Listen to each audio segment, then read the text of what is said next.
O Lord, O my Lord, may I never forget you. Sri Hari. Humble request, a will, Swami Ramsukhdasji. O Lord, O my Lord, may I never forget you. A humble request, a will. It is only due to the extreme grace of Almighty God that the soul acquires a human body. Its only purpose is attaining God. But after obtaining this body, human being tends to forget his original purpose and gets firmly attached to the body and starts believing in bodily pleasures as being ultimate. By giving power and importance to the body, he starts relating to it and hence is so attracted to it that its name too becomes dear to him. Of all the bodily pleasures, the most menial is respect-seeking. To attain this, he also indulges in vices like falsehood, cunningness and dishonesty. Due to the love for his body, he desires its praise and compliments from others. He desires to seek self-praise throughout his life and wishes that after his death, his name and fame remains eternal. He tends to forget that the name given to this body for worldly convenience does not have any existence whatsoever after the body perishes. In light of this, body worshipping, respect-seeking and eternity of name is of least importance. But due to widespread inner desire for bodily respect and eternity of name and fame, humans behave in such a manner, not only with himself and his near and dear ones, but also with those who are the knowledgeable and thus following the righteous path shown by the esteemed scholars and the scriptures, trying to attain their ultimate goal of being one with the Almighty. What more can be said when the body of such an enlightened one dies? But in order to continue their remembrance, their body is captured in pictures and with O Lord, O my Lord, may I never forget you. All the pomp and decorations, garlands etc. The body is taken to the cremation ground. In order to immortalize the mortal name, they erect edifices like structures in the form of memorials. In addition to this, they write exaggerated and one-sided incidents of the deceased being and publish them in the form of biographies and remembrances. On one side, they call themselves followers of that enlightened one, and on the other do exactly the thing that he deterred in life. The essence of belief is immortal. Hence, the belief must be on the principle and worlds of such enlightened one and not on mortal body or name. There is only desire and not belief in the mortal body and name. But such misdeeds happen only when desires take the garb of beliefs. Hence, giving undue importance to mortal bodies and in deterring to worship and praise that eternal, immortal, divine and immaculate Almighty being not only makes our life useless, but it also is a great ditching of self. If seen in its true perspective, this body is only a machine producing urine and excretion. Given the best of foods or even prasad of God, it shall leave the body through excretion, and given the best of drinks or even water of holy gang, the same will be passed out as urine. This body is excretion and urine producing machine till the time there is life, and once the death prevails, even touching it requires bathing. In reality, this body is dying every moment. The real and authentic consciousness which is present in the body cannot be captured in pictures. Only the body that is decaying every second can be pictured. That is why the body also does not remain the same as it was while the picture was taken. O Lord, O my Lord, may I never forget you. Hence, worship of photograph is worship of ascetic, that which is not there. In the photograph, the body remains lifeless, so the picture of this lifeless collection of bones and tissues is more lifeless than the dead body itself. Those whom we term as Mahatma, the enlightened one, are Mahatma because of their total renouncement of the bodily pleasures and not because of their attachment to it. They consider this body as excretory matter. Hence, showering respect over Mahatma's body is like respecting excretory matter. Is this right? If someone says that just like we worship God's photograph, what's wrong in worshipping a Mahatma's photograph? Then saying this is also not apt, because God's body is divine and immortal, while that of Mahatma is made of destructible and perishable matters that we call Panchtattva. God is omnipresent, hence he is there, present in the photographs also. But omnipresence, other than body, of Mahatma is due to omnipresence of the God himself.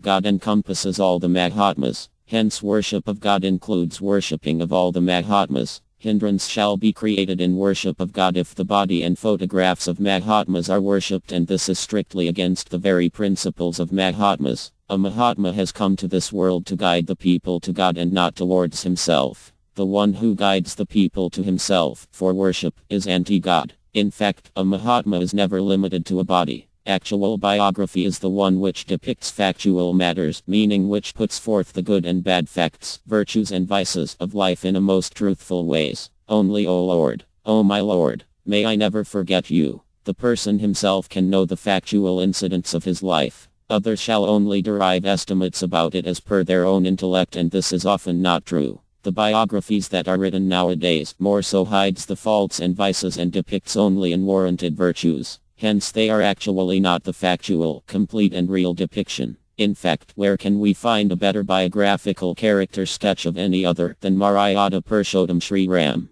Hence, his biography and character sketch must be heard and read, and our life must be molded and lived in accordance with it. We must try and live our life in accordance with advice and principles of those whom we consider as Mahatma. After thinking on the points mentioned earlier, I would like to humbly make a request to all my acquainted saints and good people. I have made the points on a personal level, meaning that I have prohibited my photographs, pictures, memorials, biographies, etc. The sole purpose of this article is to clearly state as to what shall be your duties towards this body at the time when I have become physically unfit and my body had finally rested. 1. When this body becomes unfit to move around and in the opinion of doctors has no chance of revival, then it is to be taken to the shores of Holy Ganga. Do not use any medications at such time. Make use of only waters of Holy Ganga and Tulsi. During such period, uninterrupted chant God's name and praises, and let the holy scriptures like Srimad Bhagavad Gita, Sri Vishnu Sahasranam, Sri Ram Charita Manas, etc. be read and heard. O Lord, O my Lord, may I never forget you. 2. When the body is dead, use only Gopichandan and Tulsamala, not flowers, scents or gulal, etc. The body that is dead should be carried in mere cloth as per the saintly traditions and not on the Vaikunthi made of wood, etc. The way that I have been prohibiting in my living days, the feet touching, Danvat Pranam, Parikrama, garlanding, chanting of my name, etc. Similarly, after my body dies, consider feet touching, Danvat Pranam, Parikrama, garlanding, chanting my name, etc. as prohibited. I altogether condemn taking photographs of this body in its living, dead or last rites state. 3. In the event of its death in some other place or village, it is my hearty wish that my body be kept on a vehicle and brought to the shores of Holy Ganga and its last rites be done there. In case due to some unavoidable reasons it is not possible to do so, then, in that city or village where the body became lifeless, in that same village towards the forest or a pathway that leads out of the city where cows, etc. rest there in the presence of the sun during daytime, the last rites must be completed. When this body becomes still, there should be no waiting for anyone.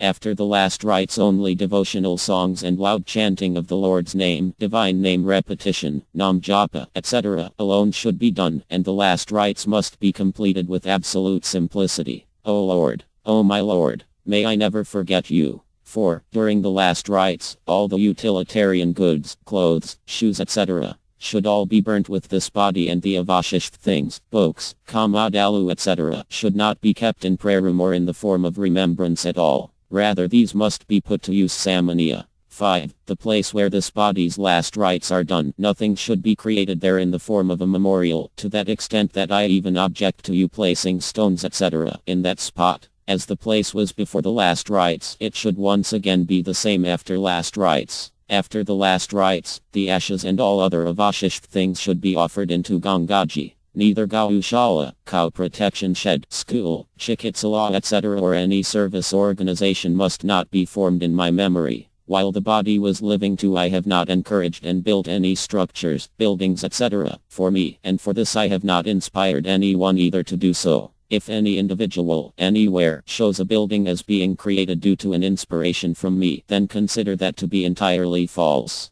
6. After this body becomes still, let there be no Satrahavan, festival or a celebration, etc. And during those days let there be no sweets, etc. Just as the sages and ascetics have been bringing bhiksha in front of me so far, in the same way they should continue to do so. If, O Lord, O my Lord, may I never forget you. Good householder out of their own will bring bhiksha daily meals, then that very same bhiksha should be accepted, in which there are no sweets. If some ascetic and good families come from out of town, then in the arrangements and preparation of their food, let there be no sweets, rather their meals too should be ordinary. 7. When this body becomes still, let there be no grief or a gathering for mourning, etc. Rather, for 17 days let there be satsang, singing the glories of the Lord and chanting of his divine name, and divine name repetition, Bhagvat Nam Japa, recitation of Gita, recitation of Ram Charitamanas, reading of saints' divine speeches, reading of Srimad Bhagavad, etc. Only spiritual undertakings Adhyatmic Kritya must be carried on during this period.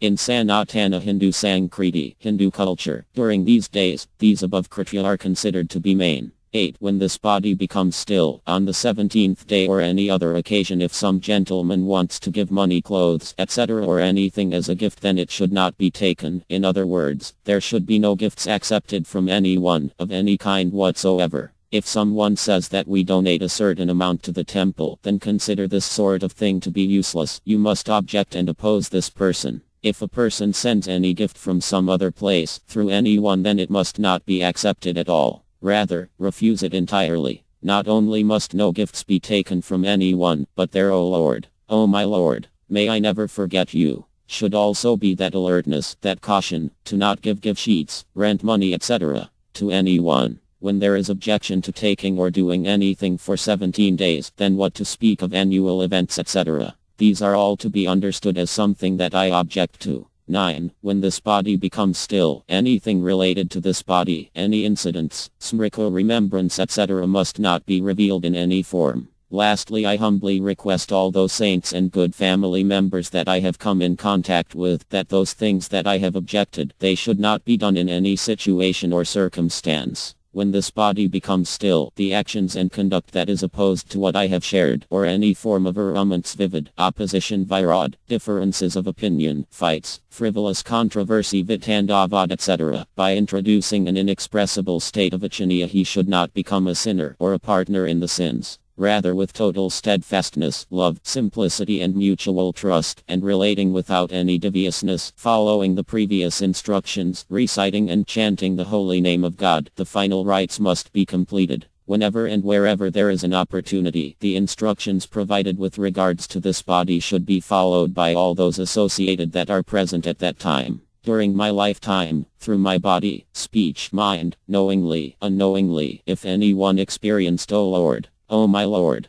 may I never forget you, any kind of difficulty, then I humbly from my heart and profusely beg your forgiveness. It is my sincere hope that you all will forgive me with much generosity. Ram. Prior to this, I have written my humble request, a will, 3 times. 1. Mag Shukla Panchami, vs. 2036, dated 22 January 1980. 2. Vaishak Shukla Tritya, vs. 2037, dated 17 April 1980, and 3. Mag Shukla Panchami, vs. 2046, dated 31 January 1990. But I am not entirely satisfied with them, hence, after due research, this 4th humble request, a will, is being written down. So, the previous 3 humble requests, a will, may be considered as void. I have got this current humble request, a will, written by Rajendra Kumar Dhawan, and I have read and understood its contents. Dated Margashirsh Shukla Ekadashi, Jita Jayanti, vs.